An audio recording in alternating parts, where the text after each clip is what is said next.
The views expressed by the host of this podcast are not opinion-based or for entertainment purposes. They are actually facts and truth, no matter if other people like it or not. It is the Detroit sports truth, and nothing can ever stop it from being correct.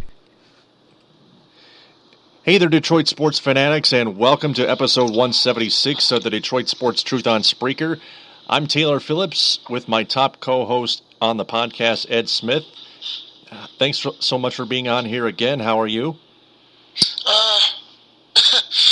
It's a conflicting sort of feel. I was feeling fine, between Thursday and Friday with my Thanksgiving feast and leftovers. Then around Saturday afternoon, I was completely miserable and down and just mellowed out now. So we're going to get into all that just a little bit. But first of all, how was your Thanksgiving, Taylor?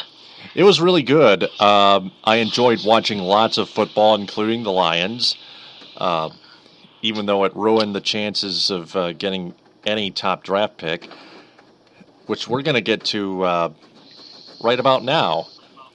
The Lions demolished the Philadelphia Eagles 45-14 at Ford Field and improved to 4-7. That means they win 3 straight. They had a third straight opponent, a third straight loss, and they are pretty much ruining their chances at Robert Nkemdiche and any other top draft pick. So you were going to consider this hashtag Streaky for Nkemdiche dead. Yeah. I've for all intents and purposes it is, because if they put your name, your team name, in a graphic that says "in the hunt for a playoff spot," you've virtually killed all of your chances of getting a top 2 or 3 or even a top 5 draft pick. So, with the Lions, it seems like whenever you want to do something, they always do the opposite. When you want them to win a game for you, then they lose in the most heartbreaking way fashionable. They want you want them to hire the coach, they do the complete opposite. You think, oh my goodness, hey, they turned the table. They're fiery. They're trying to clean house, and then they just go the safest route possible in finding a replacement. They never take. It's always a give and go, so to speak. Whenever you want expectations, and so far the season has been no different. You started out 1-7. You think, oh my God, hey, we just tank now, start a clean, fresh slate. But no, you hired a family, basically make a family hire with Rod Wood. Now you win 3 straight games. So not only have you ruined your chances for a top draft pick in 2016, now you're increasing the chances. You're giving delusional hope to Jim Caldwell, to thinking, hey, if we keep winning, I won't get fired at the end of this year. So it's very, very counterproductive what the Lions have been doing lately. Good for those, for the hardcore slaps, but for the realists out there, this is the worst, like almost the worst thing you wanted to see at this point. Yeah, that just tells everything. Well, we do have to give the Lions offense their due. They put up 45 points on the board. Matthew Stafford and Calvin Johnson, of all people, and Theo Riddick, Joik Bell. Oh, it was a while since the fans at Ford Field had seen the hip hop parade dance that Joik did. So nice for the homegrown boy. He went to Wayne State University. Nice to see him get his moment to shine in front of the national audience on Thanksgiving. Back to your point about Stafford, I will say, he looked pretty damn good out there. Number one, he got protection, okay, and 2, once it seems like whenever you give your quarterback enough protection, if he doesn't make dumb mistakes, he's going to look spectacular out there, and that's what Stafford did.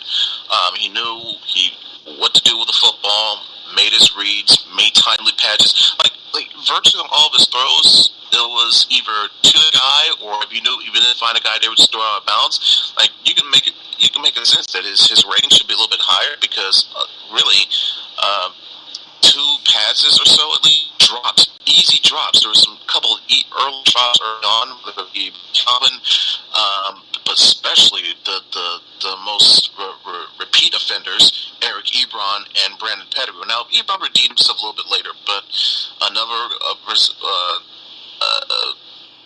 full case of reality reminder of why did you draft these two as your tight ends overall in the first round? Like, really?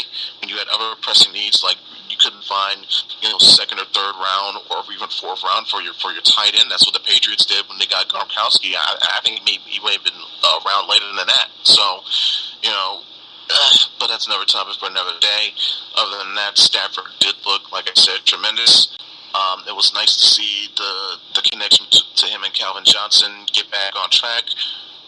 Like when you're deep in the red zone and you got an option, who do you go to? You find Megatron, Big 81, especially when they're giving no help to the cornerback that's covering Calvin. Like one of Calvin's touchdowns, if not on all three, he was facing one-on-one coverage. If you're Stafford, you're going to take advantage of that every single time, no matter what the result. So he did the smart thing, throw it up to Calvin, put a ball on a place where only he could get it, and Calvin, using his athletic ability, went up and got the ball. So if you're a fantasy team owner and you had one or both Calvin Johnson and Matthew Stafford on your team, they made you very happy this weekend for sure. Touchdown, Detroit Lions! Yep. And the offense has to feel confident right now about the way they're playing. They have the Green Bay Packers coming up next. The Packers lost another one at home on Thanksgiving against the Chicago Bears. They've lost like 4 out of the last 5. It's something along that number, but it's very obviously if you're a Packers fan, you'd be very nervous because you've seen your team start out so hot, getting big wins like say over the likes of Seattle, but now even recently during this stretch, you're either not making the right plays or you're like I said, not making the right plays, not being cohesive in crucial moments. And for example, last week against the Bears, Rodgers gets hurt. That's one variable you cannot have happen to you when you're trying to win games late in the season, because now we're officially into December now. So you need to win as much as you can in December to get your playoff spot, and you cannot do that with your starting quarterback, your franchise quarterback hurt. So you better hope this elbow hand issue with Rodgers isn't too serious, because the Packers might find themselves falling out of a playoff spot, by the way, if they keep playing like this. As for the Lions, like you mentioned with their offense, yes, it has gotten better. I think some of that may be the fact that they're starting to gel more cohesively with Jim Bob Cooter as their offensive coordinator, and he's had more time, more weeks, more prep to get used to calling plays with his offense, and they, of course, have had time to get used to him.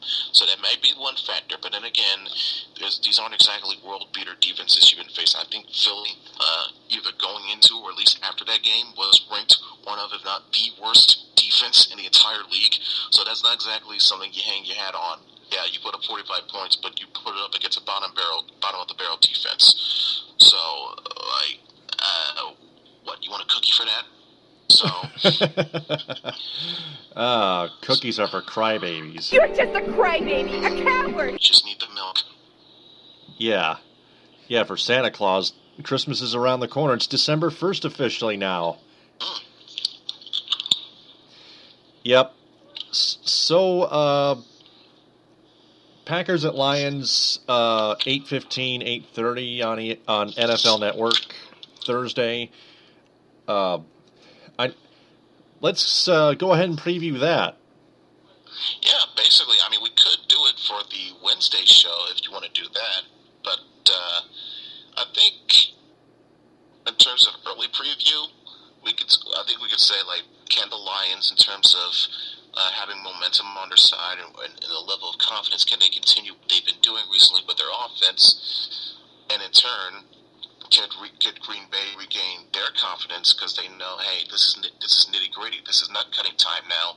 We got to do what we can to get a playoff spot, because it seems like we're in a dogfight now with Minnesota of all teams for the division title, and now we may not even get that and fall out of the playoff spot. So we got to buckle down and do what we can franchise quarterback Aaron Rodgers do what he does best and leads to victory. So I won't get the official score yet. I think we can save that for the Wednesday show, since that is being once again for the second week in a row being bumped up because of a Lions game on Thursday. So you fine with that plan? Yeah, I guess I could do that. We could just preview that just for the Lions. We could probably just preview that on Blog Talk Radio.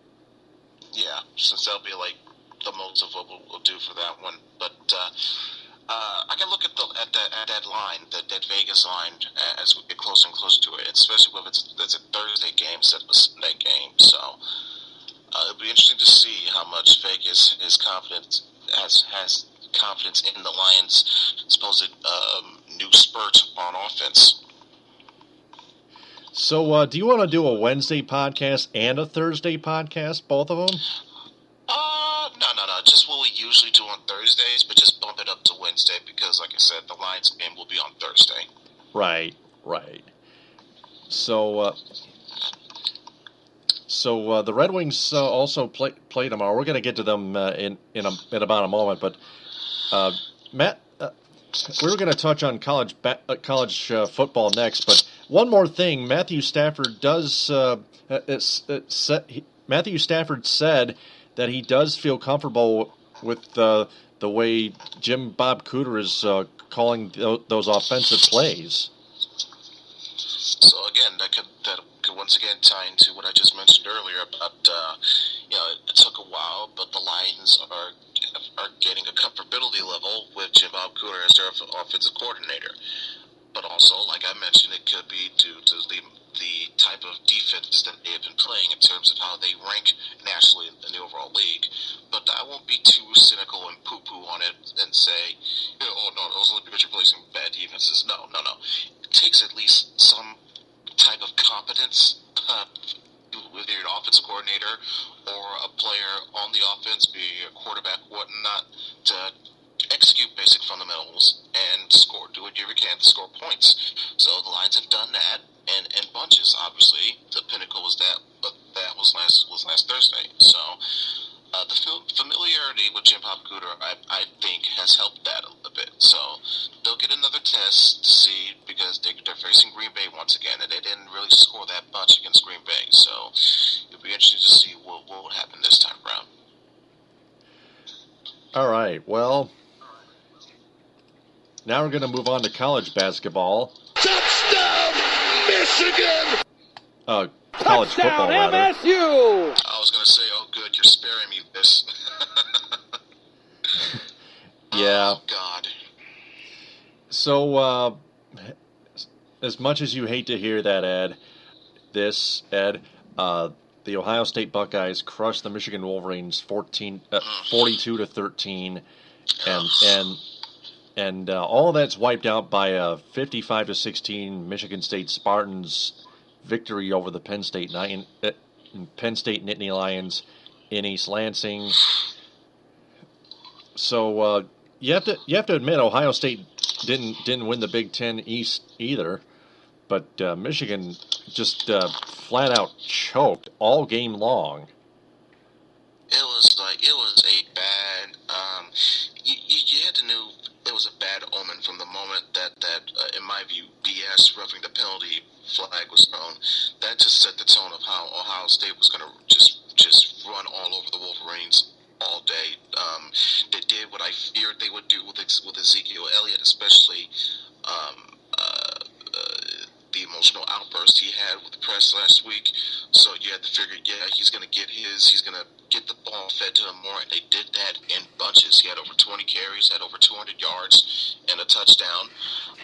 JT Barrett was just, it was like I was watching shades of Vince Young a little bit, but not so much with the elusive quickness, but just the fact that he was just using his athletic ability to pound the ball down our throats, and he did that and then some. Ohio State were the offensively and especially defensively. They did, Jake Rudock, he did as best as he could, but once you stifle the running game, there's still a sense of there's still more that needs to be done. So it'll be interesting to see what they do for next year, but we'll cross that bridge when we get there in terms of replacing some starters on offense and defense, i.e. your new starting quarterback after Jake Rudolph leaves. All right. So, We're live. We're live. all right. Do I need to repeat what I just said, or just have a condensed version? I hope Rudolph will most likely be ready to play for the bowl game. His injury is not too severe, but with that way that offensive line was performing, oh my goodness, it was very horrible to watch. The linebacking core was especially terrible. They couldn't wrap up a tackle. They couldn't wrap up a Christmas gift if it was presented right in front of them. That's how bad their tackling skills were. I know Ezekiel Elliott's good. I know JT Barrett's good. I know Ohio State has loaded athletes on that offense. But my God, wrap somebody up, bring them down, please. That was one reason why they were able to move that ball up and down the field on Saturday. So, but give credit to Ohio State. They are a good team. They finally turned into that monster we expected them to be all year long. You know, maybe it took this loss to Michigan State to finally wake them up, but now it's a little too late because not only are they out of they might still get a New Year's Six bowl, but the talk of them getting a playoff spot or a Big Ten title spot, it's out the window now. But we'll see. We can see what this leaves, what this sets up rather for next year in Columbus. You gotta hope and sell that Harbaugh will use this game as definite motivation, just to hopefully not see his team get embarrassed like this again next year, because we're going to Columbus. So it'll be interesting to see. Yeah, sadly for OSU, only the top four can enter, including the winner of the Big Ten championship between the Michigan State Spartans and the Iowa Hawkeyes. The Spartans beat the Penn State Nittany Lions 55-16 because, Penn State just absolutely fell flat. MSU was just too much for them in East Lansing. That was just, Connor Cook returned. He did an absolutely fine job. Yeah, it seemed like, with knowing that Michigan State fate was literally in its own hands, all they had to do was just take care of business and hope no one got hurt, especially when we were returning Connor Cook from his injury that was so bad he missed out on the Ohio State game the week before. So you got through that, you took care of your opponent in tremendous fashion, and you didn't risk anyone getting hurt, so now you're well rested to go leave everything out on the table to go all out the following week in your conference title game, because so much is on the line here. And now, with that win, MSU still stays at number 5, whereas Iowa stays at number 4, because they finished their season undefeated behind number 3. Behind number 3, Oklahoma Sooners 11-1, the number 2 Alabama Crimson Tide 11-1, and the number 1 Clemson Tigers 12-0. Behind them and the Buckeyes are 7th ranked Stanford, 8th ranked North Carolina, number 9 Notre Dame, and number 10 Florida State. But the college football playoff is the thing that matters the most. Yeah, the playoff ranking is what matters. I don't think North Carolina is going to be getting too much love. Now, if they shock the whole world and beat Clemson, maybe, just maybe, but we'll see, because in terms of strength of schedule and who they're facing, I don't think North Carolina is going to be getting in based off of that one win over Clemson. Granted, it'll be for a conference title, and they'll have a strong record, but that strength of schedule is going to hinder their chances of getting into the Final Four, because you're going to have so many other deserving teams that have faced tougher competition. So I'm expecting Clemson to do what they need to do. Oklahoma is now the de facto Big 12 champions, since you don't have a Big 10 championship game. So Oklahoma, they're in. So it's essentially 2 of the 3. Well, 3 of the 4 figured out, because you got Michigan State and Iowa to determine the Big 10. So really, all that leaves out, unless Florida pulls out their own miracle and beats Alabama, maybe leaving leaving the window open for either Ohio State or Stanford. But other than that, I think it should be set in stone what your Final Four is going to be after this weekend. I expect Clemson to take care of business in the ACC title game. I expect Bama to handle their issues with Florida. Oklahoma, essentially, they are in because they didn't falter. In fact, they excelled against in-state rival Oklahoma State, blew them out on the road, and clinched their conference championship. So I expect them to stay in the top four unless some craziness happens.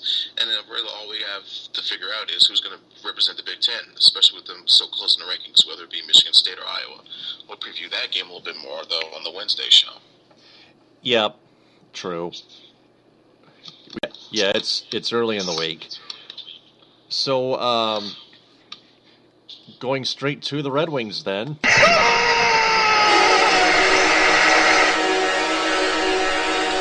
The Red Wings gave up a game-tying goal in the third period in 4 straight games dating back to the St. Louis Blues game at Scottrade Center 2 Saturdays ago. They win 2 and lose 2 in that span. They're 2-2 in those overtime games. They win 1, they lose 1, they win 1, they lose 1. They beat the Blues. They lose to the Capitals. They beat the Blues 4-3. They lose to the Capitals 2-1. Oh, not 2-1, but drat. It was a schedule. That was they started their homestand with the Boston Bruins. Right. 3-2 loss in OT to Boston. 4-3 win over Edmonton, and then a 2-1 loss to the Florida Panthers. Are you out of your mind? Again. Didn't we mention this on a couple episodes back of how for some reason, from some inexplicable reason, the Red Wings just cannot seem to beat the friggin' Florida Panthers of all teams on their home ice at the Joe Louis Arena? Crazy. Don't you think I know that? It's really crazy. That's just stupid. But the real thing behind it is Jeff Blashill keeps putting out Drew Miller and Luke Glendening out there to blow it. It's not just happening late anymore in that period. It's happening anytime. Whether it's early or with 5 minutes to go, that's a little bit between late and early. It's become its own drinking game. Whenever the Red Wings give up a goal in the third period, take a hit. If it's a game tying goal, take 2 hits. If it's 2 minutes after the game, then you down the whole glass. Yep, and just play another drinking game of whether you win or lose in overtime. And you're not even going to go to a shootout anyway because there's like an 8% chance of it going to a shootout because of the new 3-on-3 overtime, which everybody knows now. Mm-hmm. Every hockey fan knows. But it's interesting that you mentioned Miller and especially Glendening, because I think I saw a tweet that Jeff Moss retweeted. I don't know, it was earlier today or whatnot, but it seemed like it was a stat, I don't know, an advanced metric or not a metric, but just a simple basic stat. Whenever Luke Glendening is on the ice, it's accounted for 40% of the goals that have been scored against Detroit this season. But the funny thing is, Glendening has been on the amount of plays that Glendening has been on the ice for. He's at 25% of that ice time this year. So out of that 25%, 40% of the Wings' goals have been scored against the team whenever he's on the ice. oh my God. Don't you think I know that? Yeah, and we know that too. I mean, Holy jumping! it's just awful. It's just illogical. Illogical. now their record is fine, so to speak. But like, when it gets comes closer time to playoffs, like you're gonna be wanting back all those times where, hey, we kept getting overtime, but we only got 1 point because we let the other team score the goal and we didn't. So all those 1 points that you're leaving on the table, they're going to add up. You hope it doesn't go to a point where, that one overtime game that you lost here or there was the reason that you missed out on the playoffs. Yep. And it's just a drag when you just keep giving up tying goals any time in the third period, and just going to overtime. You're especially when your offense stinks. Yeah, and it's definitely a huge shot mentally and emotionally because, like, your offense hasn't been doing quite so well this season. So, like, when they scratch and struggle and claw to do whatever they can to get a goal, and like, hey, we're in the lead, we're about to win, and then boom, they give up the game-tying goal. It's just such a psychological sucker punch that it may virtually shatters your hope for winning that game because hey, it's the way it works in overtime. One crazy shot could go in, or even go to the shootout, and boom, there's the game right there. Yeah, they need to be more alert. They can't just keep taking one goal leads for granted and hope they win. That's playing not to lose. They keep playing not to lose. They need to start really dominating that third period. They need to dominate in not only in shots but in goals. They need to stop shooting the puck right at the goaltender, like I mentioned millions of times. When you get a lead in the third period, just do not take your foot off the pedal. And if you're going to be, shooting whatever you can at the net, have somebody there on a rebound opportunity because that's what usually happens to some of these goaltenders anyways. That they give up good, juicy rebound opportunities. So have a guy there ready to bury the puck in the back of the net, whether it be through the 5-hole or in the corner, whatever the case may be. But have somebody there. That's why they call those rebound opportunities. Yeah. Take advantage of them. Plus, deke around the goaltender, because if you don't deke much, the goalie will read it easily.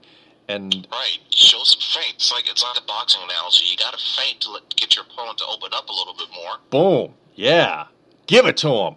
Pull the string, like Mickey Redmond tells him.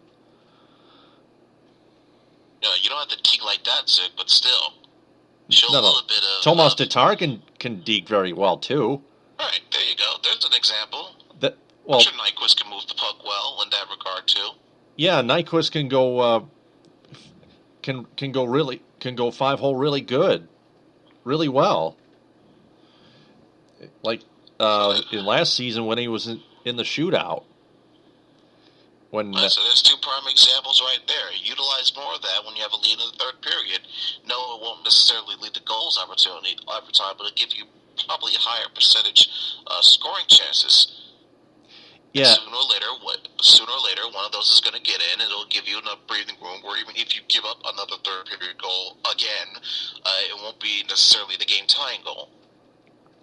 Right, and they gotta stop giving up any goals in the third period. They gotta play shutout hockey in the third period, and they need to score more goals.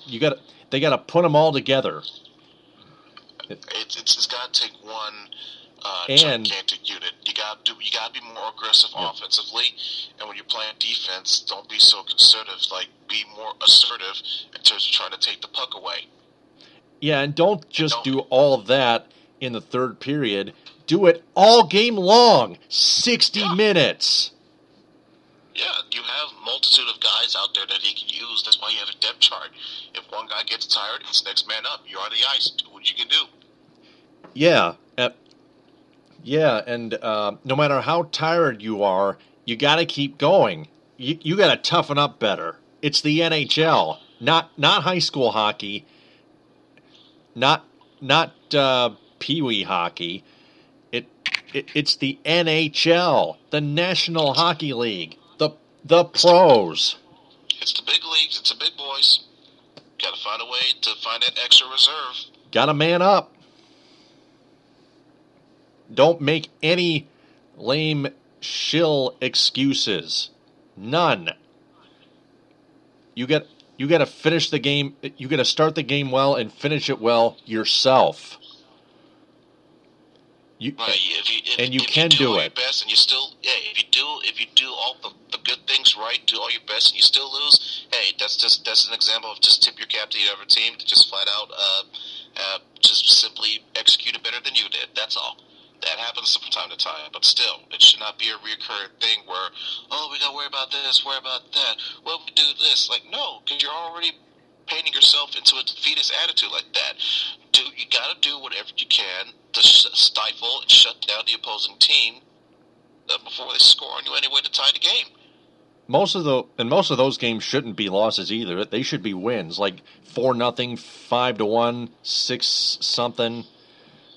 Right, because I honestly feel like some of these teams, like whenever they play the Red Wings close to the third period, like, don't worry, we're still in this. They always give up a goal in the third period, so we'll be fine. As long as this is a one-goal game entering the third, we'll be fine. Right. When did you become so politically correct? And like I just mentioned, they got to stop allowing goals in the third period, even if they're not tying goals. Whether they're ahead or behind, just don't give up any more goals in the third period. Start playing perfection in terms of goals against. Lie down. Better consistency defensively. Yeah, lie down on the ice to block a shot. Just be more aggressive defensively and take it up ice. And don't leave your goalie out to dry. Don't turn the ball over near your own zone. Whether it's Mrazek or Howard, I think Mrazek should still be the number one goaltender and get way more ice time than Jimmy Howard. Jimmy Coward. Howard is listen, I'm as big of a Jimmy Howard fan out there, but like I don't mind having him as a reliable backup. Like, what's the sin in that? Like, say for instance, Mrazek, heaven forbid, gets an injury or needs some extended time off. That's when you would call upon Jimmy Howard, and Howard has that. He has that experience. He started all those playoff series, has had a good save percentage, especially in elimination games. So he's a reliable backup, but for now, from what I'm seeing of what I'm going forward, I see this as a Peter Mrazek-led goalie, as the starting goalie. So I was going to mention, what about what about all the goals, the soft goals that Howard has given up that he really should have stopped through this season? That is a problem. That is a definite problem. He has to work on it. That's why, like I mentioned, he should only be the backup at this point. Mrazek is your starter. Howard is your backup. Simple as that. Yep. That is true. Red Wings play tomorrow night. Again, I think it's against the Buffalo Sabres. Yep. Yeah, that's right. Tomorrow night, 7:30 against the Sabres. And then on Thursday, they host the Arizona Coyotes, and on Saturday, the Nashville Predators come into Hockey Town. Yep, and that'll be their last home game before going back on the road for a Tuesday night primetime game against the Capitals. Yeah, in Washington. Arizona's still a struggling team. Buffalo, another struggling team. Nashville, not so struggling. Nashville is like a monster out there in the Western Conference. Just a little bit behind the Dallas Stars, who lead the West. But the Nashville Predators are a team to be reckoned with. Yeah, Dallas has been on fire. They're kind of like, they're not undefeated, but they're kind of like what the Carolina Panthers have been doing. If I can make a parallel, they've been doing, that well so far in this season. Yep. So that wraps up the rounds up the 6-game homestand.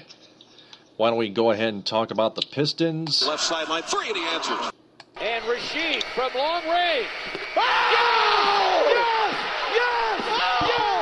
Yes! So the Pistons lose to the Oklahoma City Thunder 103-87, and the Brooklyn Nets 87-83, both on the road. And then they come back, lead by as many as 28 in the first half. They almost relinquish it in the second half, in the third quarter, and I start having a bit of a meltdown about it. Fourth quarter begins. Were very uneasy during that fourth quarter. Man, I know. The Pistons can't. I mean, the Houston Rockets are not so bad of a team, but I mean, yeah, the Rockets are fourth in the West, but you know what? The Pistons got the ball rolling, and they left the door open for the Rockets. Well, it didn't necessarily help that the Rockets were playing the hack-a-tray strategy in the third quarter, i.e. get Andre Drummond to the free throw line because you know it's going to give you a chance. For like the rest of the third quarter? Oh, my God. That is one of the most pathetic displays of basketball I have ever seen. You're crazy! You're crazy! You're crazy! Are you crazy? Doc Rivers, when he used to coach the Clippers. Yeah, he also used, for those who don't know, he also used to coach the Boston Celtics before the Los Angeles Clippers. But that was ridiculous. I think it's just more fair that both teams just played the game instead of just fouling, even though they have a bonus. Yeah, I see what you mean, but it's strategy. It's called strategy. You do whatever you can to put your team in an advantageous position, and when you know one of your opposing team's weaknesses is one certain player's very bad shooting from the free throw line, you take advantage of that. You exploit that. So I don't blame Houston for doing that at all. You know, it may not be the most entertaining way. It may not even be the most bravest way, but it's a smart way. One of the most smartest ways you can do to keep yourself in the game, and you see it almost worked. You got the lead down to as little as 4. Technically, it's a strategy that is separate from the Pistons melting down at a couple points when the Rockets came back to within as close as 7 points, 6, 7 in the fourth. Yeah, it was very close. They put it all together, and the Rockets still lose. Yeah, well, that was because Reggie Jackson had a bounce back game. That was partly due to that. He cracked 30 points for the second time this season. Had 31 total, 8 assists, 5 rebounds. Couple of steals. That type of a game would usually outbalance or outshine whatever free throw strategy you might be playing. And as for Drummond, even though he went 4 of 18 from the line, he did finish with 24 points on 10 for 15 shooting on the floor, 13 rebounds, so another double-double. Like I mentioned, I think he's, except for the one game against Washington, he's had a double-double in every game this year. And he should be having that streak right now if Reggie Jackson had fed them the ball in that last play in the fourth quarter. But I digress. Great. And now the stats he accomplished tonight, 3 steals and 3 blocks, in addition to his 24-13 double-double. He did that in 27 minutes. And that's because, he had to be taken off the floor because, like we mentioned, the hack-a-tray strategy, like whenever he was on the floor, foul him, get him to the line. So, Stan Van Gundy had to limit his minutes, but even with that, he still managed double-double and still got to 3 steals and 3 blocks on defense. That's insane. Yeah. Mm-hmm. So, the Pistons... I think they're back to 500 now and 9-9, 9-9. yep.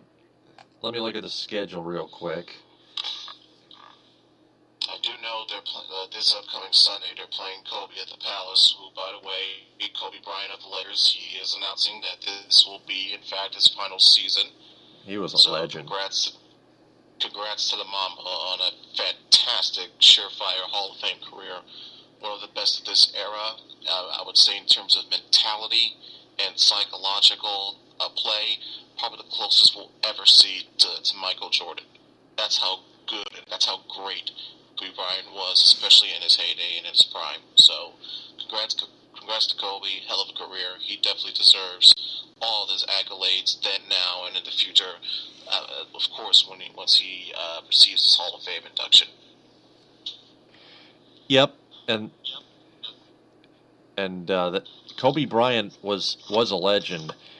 Remember when he scored 81 points on one game 9 years ago?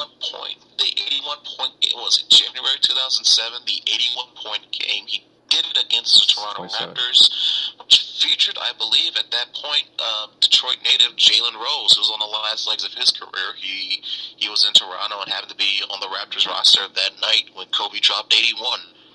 So, yep. That reminds me. Wasn't there at that time of that rumor like long ago that I think Kobe recently confirmed? Some time ago, I don't know. I think it was after 2004, maybe in 06 or 07, that there was possible talks of a trade sending Kobe to Detroit. Yeah, that's like 97 won the ticket type topic question. Yeah, but I think Kobe himself might have confirmed it not too long ago. It was just something that I wanted to bring up real briefly, since we're talking about the subject of Kobe and how his career connects not just throughout the NBA, but specifically the Pistons. Remember, he went up against the Pistons in the 04 finals with Shaq and Gary Payton and Karl Malone, and though the Lakers were clearly favored, the Pistons, dominated that series and won the game, won the world championship in a 5-game sweep. And the reason why I went to 5th game is because Kobe had his miraculous shot in Game 2 late in the fourth quarter to send that game into overtime, where the Lakers would eventually win. Otherwise, it might have been a 4-game sweep. So that lets you know how great of a team that 04 Pistons team was, despite going up against a great collection of future Hall of Fame talent in Shaq, Kobe, Malone, and Payton. Yep. Those are all the greats right there. The schedule tells us the Pistons host the Phoenix Suns Wednesday, and the Milwaukee Bucks on Friday, and the Lakers on Sunday at 6. Both the Suns and Bucks games are at 7:30. So we're getting another Morris Brothers matchup, Marquis versus Marcus. Yep. And then on Monday, they traveled down southeast to Charlotte, North Carolina, and take on the Hornets Monday, December 7th at 7. Then they return home next week, Wednesday, December 9th, against the Memphis Grizzlies. That's a fine South team out of the West. Yep, and then on Friday, December 11th, they travel to Philadelphia and take on the winless 76ers. I swear to God, they better win that game. I don't care what record Philly may have. They may be 0-20 or whatever. They better win that freaking game. I'm not playing. I knew you'd touch on that. I was going to say the same thing. Oh, God. Yeah, I had to strike your nerve there about that, because yeah, my nerve was already struck. Okay, I saw my favorite college football team get blown out at home. I see the Lions ruined their draft choices, and now they gotta get reminded of, oh yeah, by the way, we're gonna be facing the horrible Philadelphia 76ers on the road. I tell you, you better win that game. That's all I gotta say about that. The Pistons haven't even beaten the 76ers since like 2 seasons ago. Ugh. That is a freaking joke. An MFing joke. So that about clears up for Pistons. I almost forgot to mention that my Central Michigan Chippewas football team have clinched a share of the Mid-American Conference West Division Championship with the arch-rival Western Michigan Broncos after just nipping the Eastern Michigan Eagles 35-28 on Black Friday at Kelly Short Stadium, when the Chippewas should have beat them like 70-0. Except they're not really as good as I think they should be with John Bonamigo as head coach. They're not Ohio State good, or to be more relative, they're not Michigan State good. And they were going, yeah, but they were still, however, going up against a team that I said flat out on last week's show, they flat out suck in Eastern Michigan. Yeah. So how this they should not be a route. Play that right? How they managed to play that tight of game, I'll never know. Yeah, it's just another aneurysm that we're having together here. So to college basketball. Yeah, I was going to touch on this fight here. Touchdown, Central Michigan! In celebration to the Chippewas there. College basketball, the Spartans win the Wooden Legacy after getting Tom Izzo, their head coach's 500th win. They crushed the Boston College Eagles 99-68. Then the second round in the West Coast, they beat the Boise State Broncos 77-67, and then the finals, they beat the Providence Friars 77-64. It was a good one. The Providence Friars upset the 11th ranked Arizona Wildcats. The Wildcats took their game like overtime or double overtime with Santa Clara late at night. And I stayed up to watch that game. But the Spartans just proved a little too much for the Friars, and they stay undefeated. Yeah, and then that's a team that, much like its football counterparts, especially now in their respective season, they've earned and deserved their top ranking. And from this Wolverine, I give my utmost congratulations to Tom Izzo, a legendary coach as there ever was one, and his two-decade span at MSU, he's turned them from the team that was just barely on the radar because it was the talk of the town was Michigan with Fat Five and whatnot, but now it was taking him to not only the perennial college basketball program in the state, but arguably in the entire Midwest in the Big Ten. It's hard to argue that in these past 20 or so years, or approaching, I forget how long it's been, forgive me, I'm not the biggest Michigan State historian here, wink wink, but Izzo has without doubt have left an indelible mark on that state, and not just in that state, but definitely on that school, on that program. And speaking of the Michigan Wolverines, they get back to their winning ways with two or three straight wins against easy teams.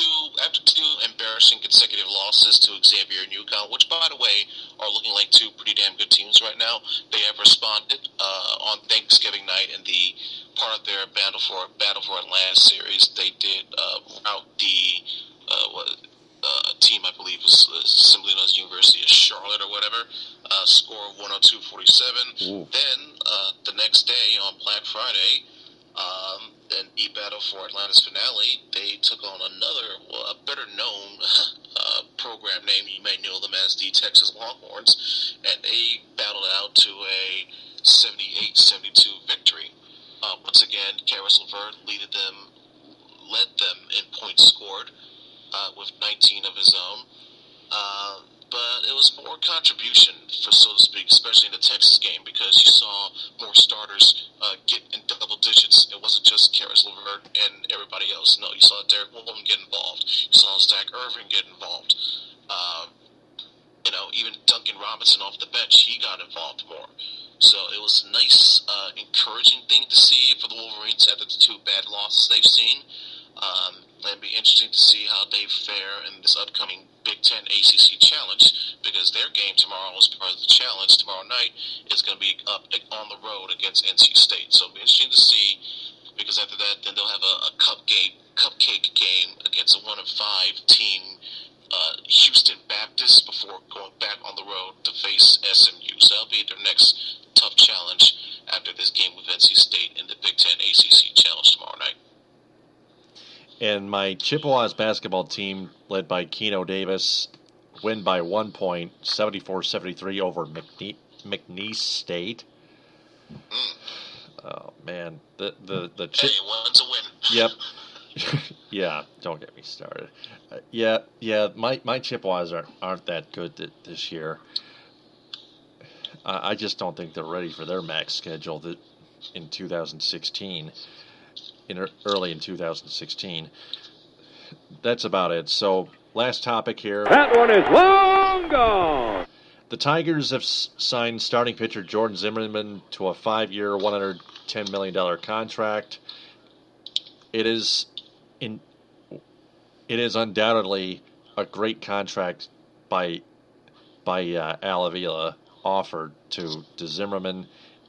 It's a lot of money, but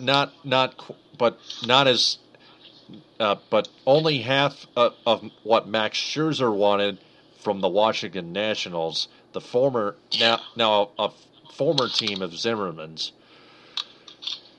And Zimmerman, it's a good hire. Yeah, Zimmerman is. Yep. Yeah, Zimmerman is probably now the fifth starter to join Verlander, Sanchez.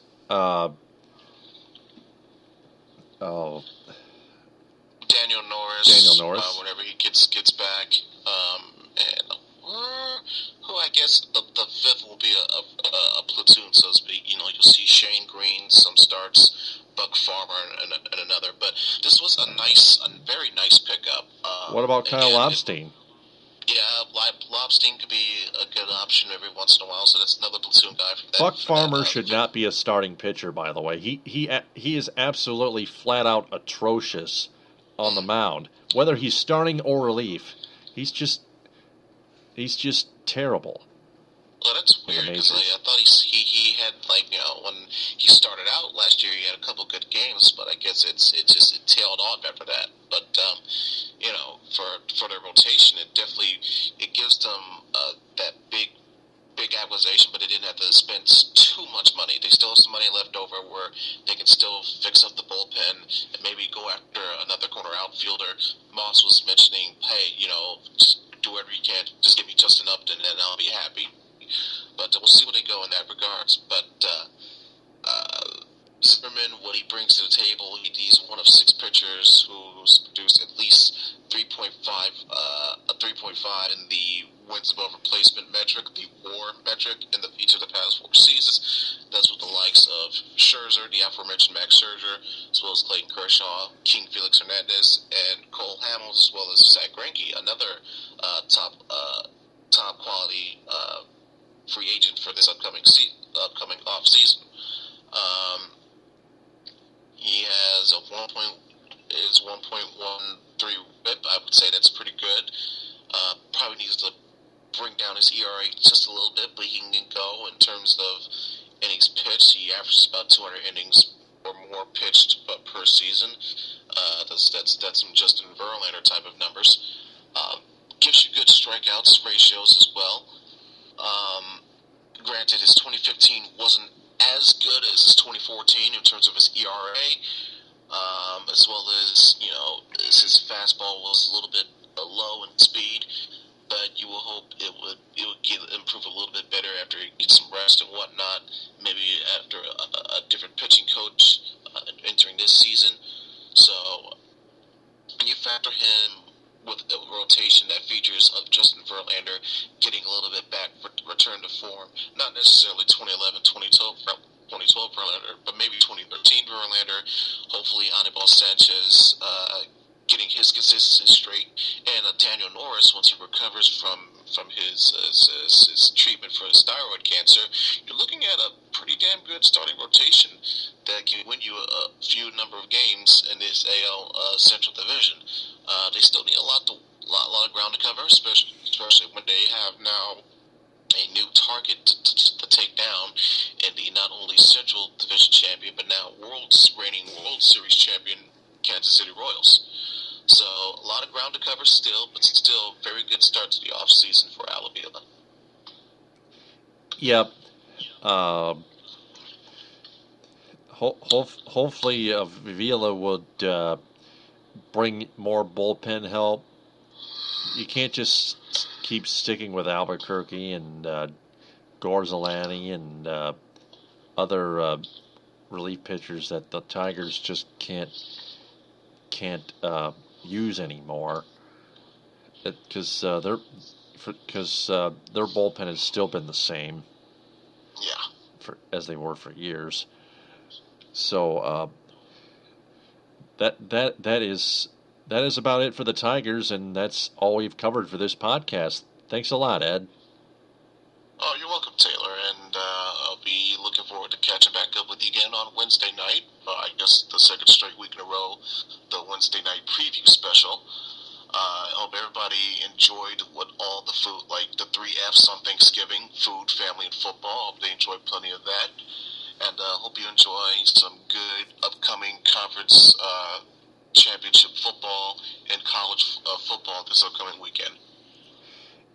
Yep.